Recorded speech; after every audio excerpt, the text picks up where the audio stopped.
Hey folks, today we're diving into a story about a man who received a birthday gift he never asked for, but it turned out to be exactly what he needed to reclaim his life. Our storyteller, Derek, was a successful man, a loving father, living what he thought was a stable life. But on his 45th birthday, his wife handed him a small, elegantly wrapped box. Inside wasn't a watch or a wallet, but a secret that would shatter his world, and a truth that would set him free in the most unexpected way. This is a story about how the deepest betrayals can sometimes forge the strongest resolve. So, before we dive in, take a moment to like the video and subscribe, but only if you really enjoy what I'm doing here. It really helps the channel grow and lets me know you appreciate these stories. Also, feel free to drop your city and local time in the comments. It is always cool to see where you all are tuning in from around the world. Now sit back, relax, and let's dive into today's story. 45. At 45, a man expects certain things for his birthday. A new watch, maybe a bottle of aged whiskey, a quiet dinner with his family, not a box containing the demolition charges for his entire life. But there it was, wrapped in blood-red paper, sitting on the dining table like a time bomb. It was just the three of us that night. Me, my wife Elise, and our 7-year-old daughter Lily, who had just been put to bed after a cupcake and a rousing chorus of happy birthday. The house was quiet now, filled only with the scent of roasted chicken and the low hum of the refrigerator. Elise slid the box across the polished wood surface of the table. Her smile was perfect, the kind she practiced in the mirror.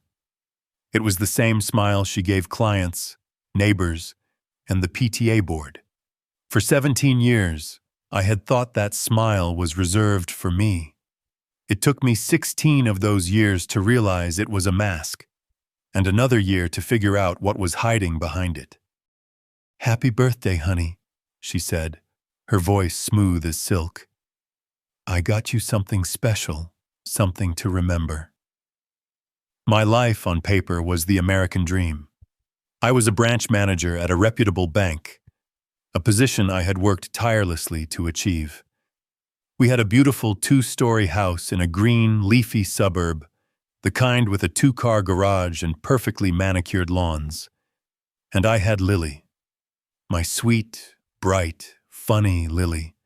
She was the sun my whole world orbited around. From the moment I first held her, a tiny, screaming bundle in a pink hospital blanket, I knew my life's purpose was to be her father. But the foundation of that perfect life had been rotting for years, and I was the last one to admit it. Elise was the architect of our lives, and I was merely a resident. She handled the finances, a task she took on with a surgeon's precision early in our marriage. "You are so busy with work, Derek," she would say, patting my hand. "Let me handle the bills. It is the least I can do." It sounded like an act of love. But soon, our joint account became her account. My 6-figure salary was deposited into it, and from that account, she would transfer a weekly allowance to my personal debit card. An allowance. At 45 years old, I was given an allowance from my own money.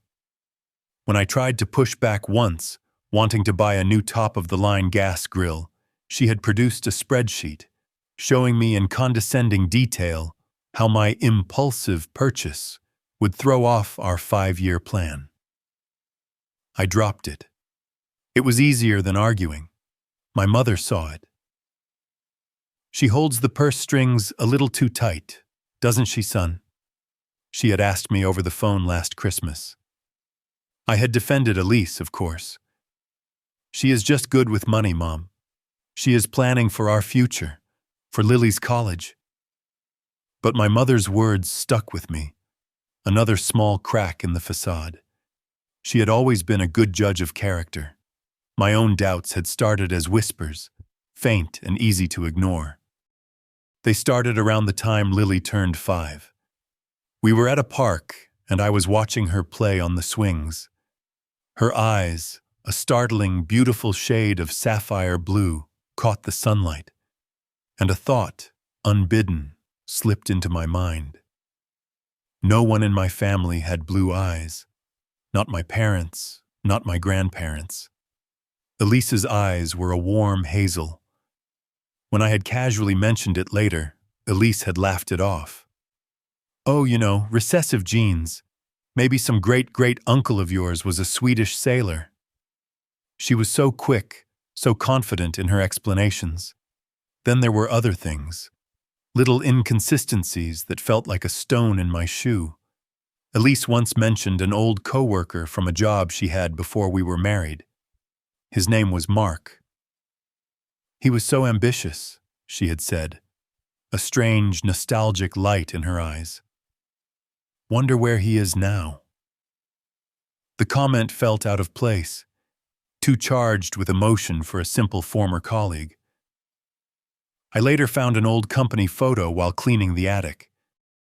There was Elise, young and vibrant, standing next to a handsome, dark-haired man.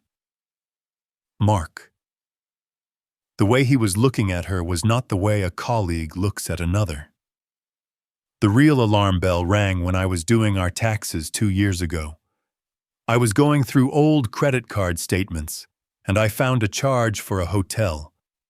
It was in a city a few hundred miles away, dated 8 years prior. I remembered that weekend clearly. Elise had told me she was going to a conference for work, but the hotel name on the statement was not a conference hotel. It was a boutique inn, the kind couples go to for a romantic getaway. I checked her work schedule from that time, archived on an old hard drive. There had been no conference. The dates, I realized with a cold, sinking feeling, lined up almost perfectly with the time Lily would have been conceived. I felt the floor drop out from under me. For a week, I was a ghost in my own house. I looked at Lily, my heart aching with a terrifying question. But I pushed it down. I buried it deep. What would I do with the answer? I loved her. She was my daughter. That was all that mattered. So I chose to live with the lie. Or rather, I chose to confirm it before I destroyed everything. So now, as I looked at the red box on the table, I had a pretty good idea of what this joke was really about. It was a power play, a cruel, theatrical reveal designed to break me. I slid my finger under the paper and tore it open. Inside, nestled in white tissue paper, was a home DNA test kit. My heart hammered against my ribs, a frantic drumbeat of dread and strange, vindicating relief. "What is this?" I asked, my voice sounding hollow and distant to my own ears. I made my face a mask of confusion. "It is a gag gift," she said, her smile widening. "I saw it online and it was just too funny. Imagine, all these years, and what if she is not yours? Hilarious, right?" Hilarious. The word echoed in the silent room. I looked at her, truly looked at her, and I saw no humor in her eyes. Only a cold, clinical curiosity. She wanted to see me squirm. She wanted to watch my world crumble as a fun little birthday activity. So I gave her a performance. I stammered. I told her it was a stupid, hurtful joke. She goaded me, pushed me, her voice dripping with false sincerity. "Oh, come on, Derek. Do not be such a spoilsport. It is just for fun. Let's just do it. Prove me wrong." So I did. I swabbed my cheek, my hand shaking with a tremor that was only half faked. I sealed the vial and followed the instructions, all under her watchful, predatory gaze. The 15 minutes we waited for the result to process on the little digital reader felt like a lifetime. I stared at the blank screen, my whole life hanging in the balance. Not my past life, but my future. The screen lit up. 2 words. Paternity match. 0%. I looked up from the device and into my wife's eyes. The smile was gone. In its place was a look of cold, triumphant certainty. She did not even have the decency to look surprised or sorry. She just looked validated. "Well, there you have it," she said, her voice casual, as if commenting on the weather. She leaned back in her chair, crossing her arms. The loving wife persona evaporated, replaced by the ruthless stranger who had been living in my house for 17 years. "Elise, what is this?" I whispered, playing my part to the very end. "How?" She let out a short, sharp laugh, a sound utterly devoid of warmth.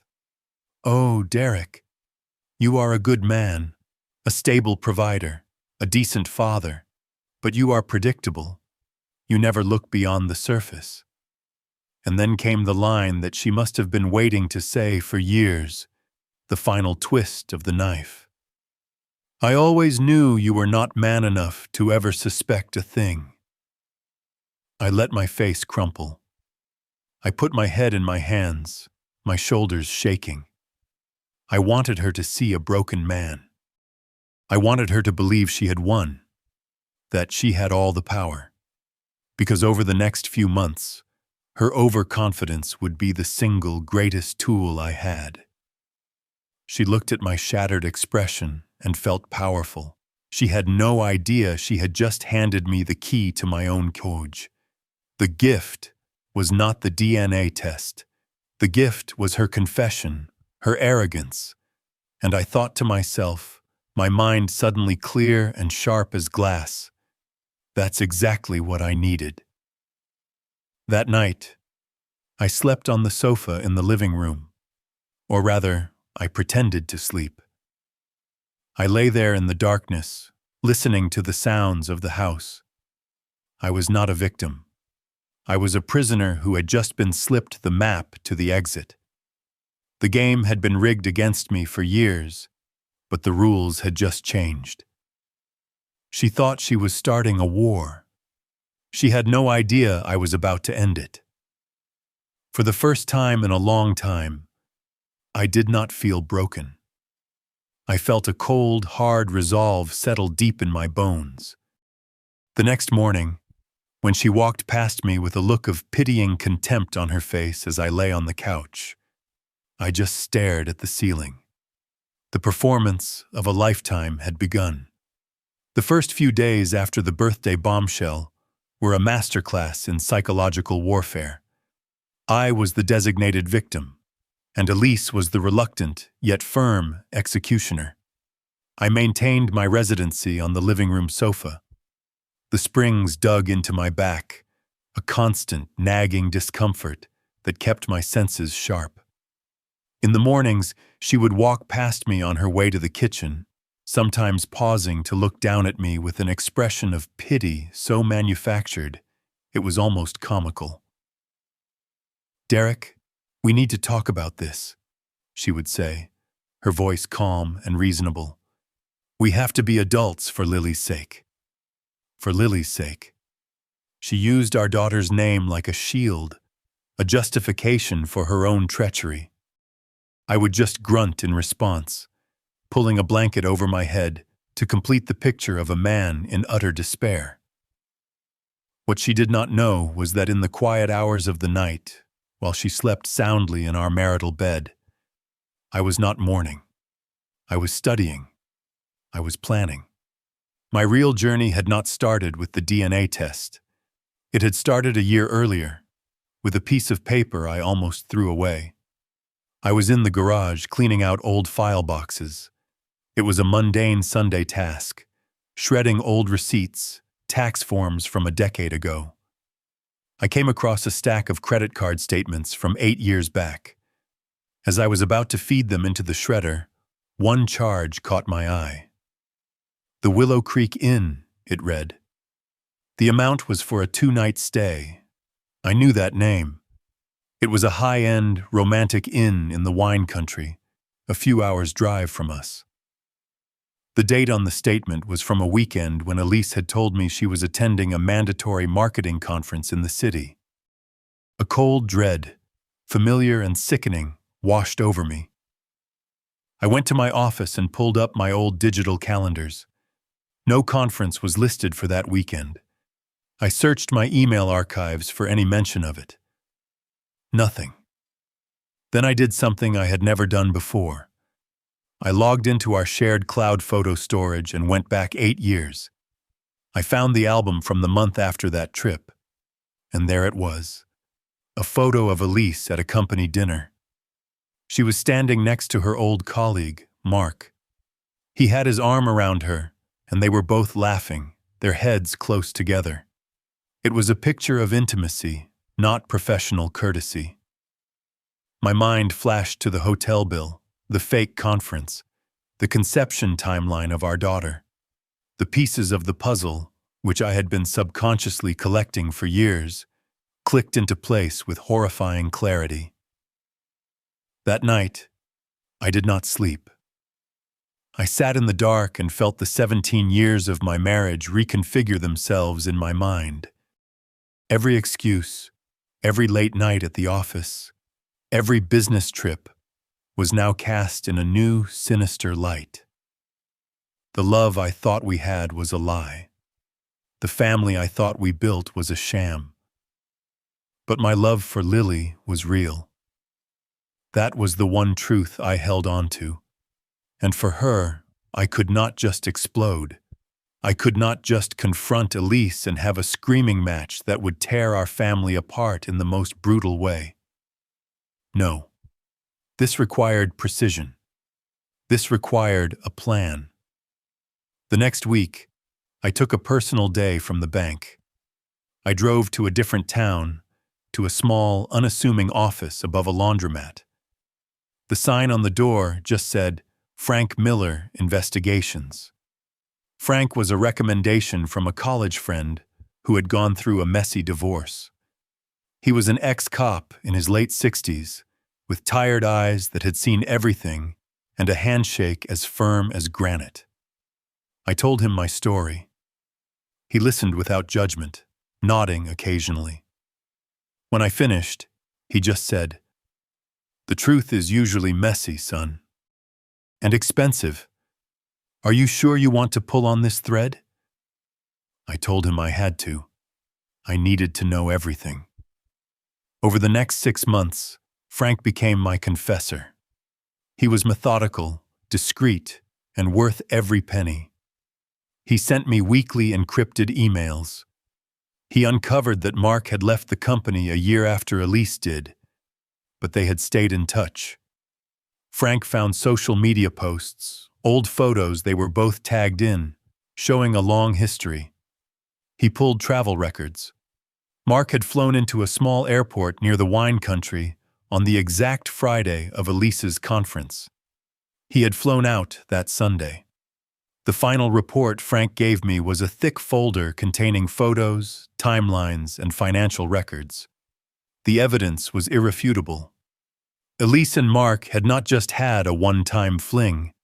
It was a long-term, intermittent affair, and Mark was, without a doubt, Lily's biological father. Holding that folder, I felt a strange sense of peace.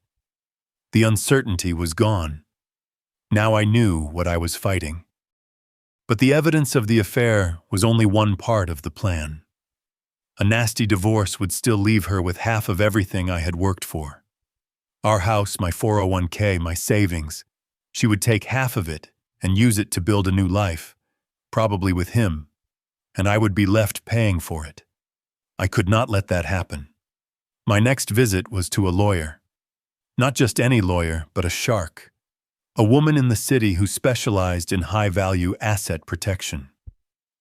I laid out the situation. She listened, her face impassive. When I was done, she leaned forward. "Your wife feels she has all the power," she said. "That is her weakness. We will use her greed against her." The plan she devised was brilliant in its simplicity. We would create an irrevocable trust. As she explained, any assets placed in that trust would no longer belong to me or Elise as marital property. They would belong to the trust itself. And in a divorce, they would be untouchable. The trustee, the person who would manage the trust, would be my mother. The hardest part was the execution. I had to convince Elise to sign the papers. I chose my moment carefully, a few months before her planned birthday bombshell. I came home one evening with a fabricated story. I told her I had been approached by some old colleagues from my early days in finance. They were starting a high-risk, high-reward tech investment fund. I made it sound exciting, exclusive, and just a little bit dangerous. "Honey," I said, my voice full of enthusiasm, "this could be huge. It could set us up for life. But it's risky. If it goes bad, we could be exposed." I watched her eyes. I saw the flicker of greed. "So," I continued, "my lawyer suggested something. To protect our main assets, our house, our savings, we should move them into a protected trust. That way, if the investment goes south, creditors can't touch our real money. It protects you and Lily." I had used the magic words. Protects you and Lily. I framed it as an act of selfless protection, of shrewd financial planning. She took the bait. She saw a future with even more money, and she saw a legal maneuver that she thought was for her benefit. When my lawyer drew up the papers, Elise barely skimmed them. She saw the familiar letterhead of a prestigious law firm and the clauses about asset protection. She signed on every line, her penmanship a confident, flowing script. As I watched her sign away her claim to 90% of our net worth, I felt a grim satisfaction. She thought she was co-piloting a rocket ship to more wealth. She was actually signing her own financial death warrant. Now, back in the present, lying on the sofa, all those pieces were in place. My performance as the shattered husband had to be perfect. The most difficult part was navigating my time with Lily. I had to keep the pain and anger off my face when I was with her. One evening I was tucking her into bed. She looked up at me with those beautiful, innocent blue eyes, Mark's eyes, and said, "Daddy, why are you so sad? Did you and Mommy have a fight?" My heart broke. I smoothed her hair back and forced a smile. "No, sweetie. Daddy is just tired. Everything is going to be okay. I love you more than anything." Every word was true. My love for her was the one pure thing in this whole mess. But as I walked out of her room, the weight of it all pressed down on me. This was the true cost of Elise's betrayal. Not the money, not the house. It was this chasm of lies that now separated me from the child I adored. All right, folks, let's pause here for a moment. Derek has played his hand perfectly, setting a trap with patience and intelligence. But you can hear the immense personal cost. What would you have done in his shoes? Would you have confronted her immediately, or would you have played the long game like him? Let me know your thoughts in the comments below. It's a tough situation, and there's no single right answer. As the weeks turned into a month, Elise's confidence grew into brazen arrogance. She saw my silence and sadness as weakness, as my slow acceptance of her new reality. She started making plans, not even trying to hide them. I would see her laptop open to real estate websites, looking at expensive condos downtown. She took long, happy phone calls in the backyard, her voice low and laughing. She thought I was too broken to notice. She was wrong.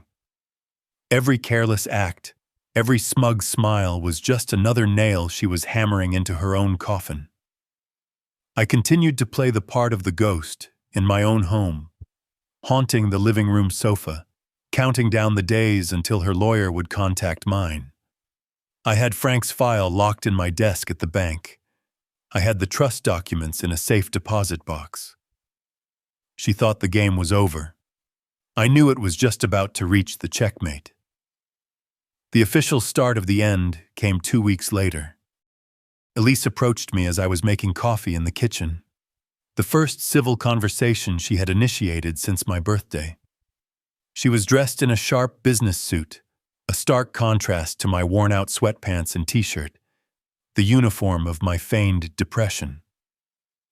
"Derek," she said, her tone a careful blend of resolve and faux sympathy. "I think it is time. I've spoken to an attorney. It's for the best. For everyone." She believed she was delivering the final, merciful blow. She believed she was in complete control. I just looked at her, summoned all the weariness I could, and nodded slowly. "Okay, Elise." Those 2 words were the starting pistol for the final sprint. We met a week later in a sterile conference room on the 40th floor of a downtown skyscraper. The room smelled of money and polished wood. Elise sat on one side of a ridiculously long mahogany table with her lawyer, a slick man in a tailored suit with a shark's smile. She was trying to look somber, dabbing at a dry eye with a tissue, but I could see the triumphant glint she could not quite hide. On my side there was me and my lawyer, Ms. Davies. She was the opposite of their lawyer, calm, impeccably dressed, and her face revealed absolutely nothing. She just sat, her hands folded, radiating a quiet, formidable confidence. Elise's lawyer began. He laid out their demands with an air of routine inevitability. Elise would get the house, full physical custody of Lily, a very generous child support payment that was calculated based on my full income. And then, the main event, 50% of all marital assets. He listed them off. The 401k I had been building for 25 years, the stock portfolio, the savings accounts. He finished his speech and leaned back, the shark's smile returning, as if to say, "The opening offer is the closing offer." There was a long silence. I looked at Ms. Davies. She gave me a subtle, almost imperceptible nod. She leaned forward, placing a slim file on the table. "Thank you for your presentation," she began, her voice even and clear. "Before we discuss financial matters concerning the child, we have a preliminary issue to address. The issue of paternity." She slid a document across the table.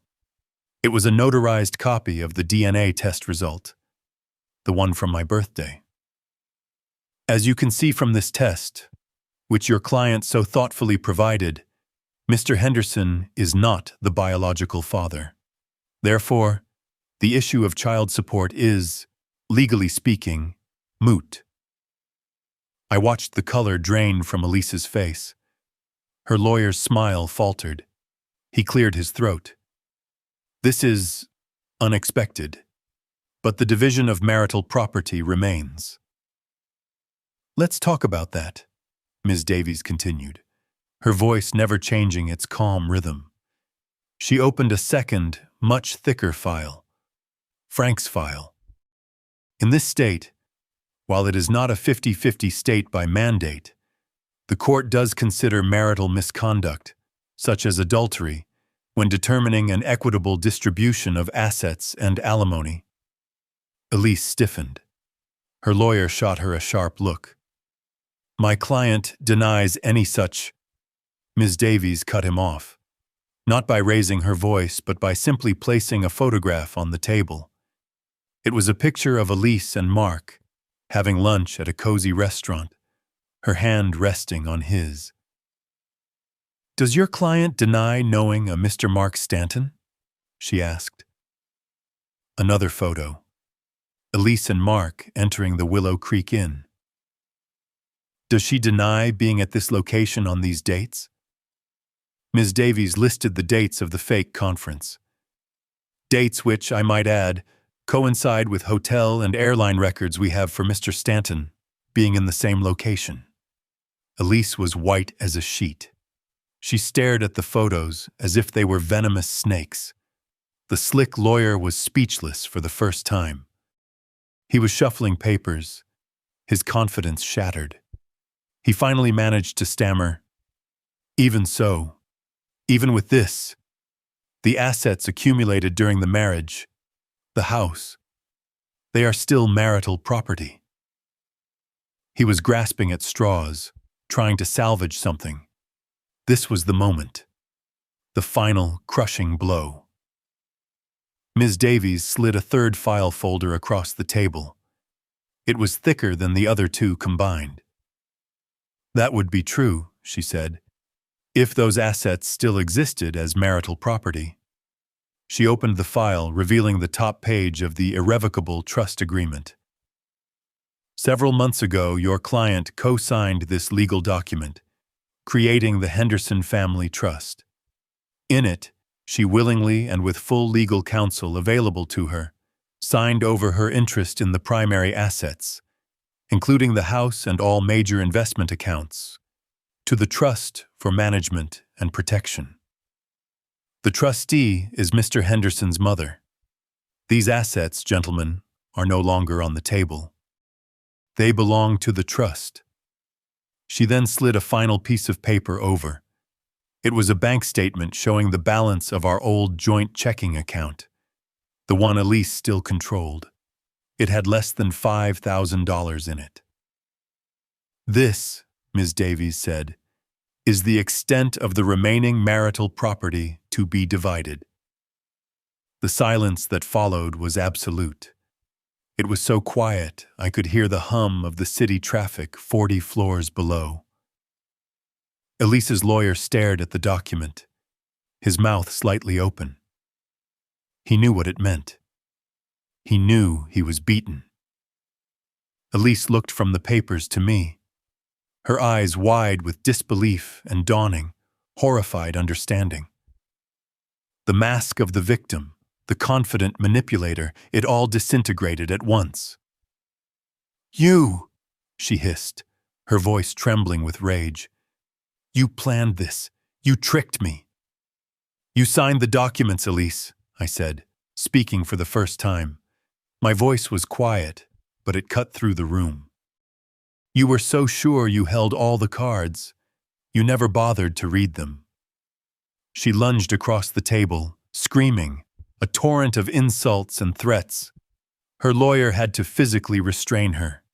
It was over. She left that room with nothing but the clothes on her back and the consequences of her own actions. The hardest day was telling Lily. I sat her down in her room, surrounded by her stuffed animals and drawings. There is no manual for this. There is no right way to explain a world of adult failure to a 7-year-old. I told her that Mommy and I could not live together anymore, but that we both loved her very much. I told her I had to move away for a new job, but that I would always be her dad in my heart. The tears in her eyes nearly broke me. That goodbye was the real price of Elise's betrayal, a wound that would take years to heal. A year has passed since that day. I live in a different city now, in a quiet apartment with a view of the mountains. It is smaller than the house, but it feels more like a home than that place ever did. I am free. The weight of the lie is gone. With a portion of the funds from the trust, I started a small non-profit foundation. I call it the Red Box Foundation.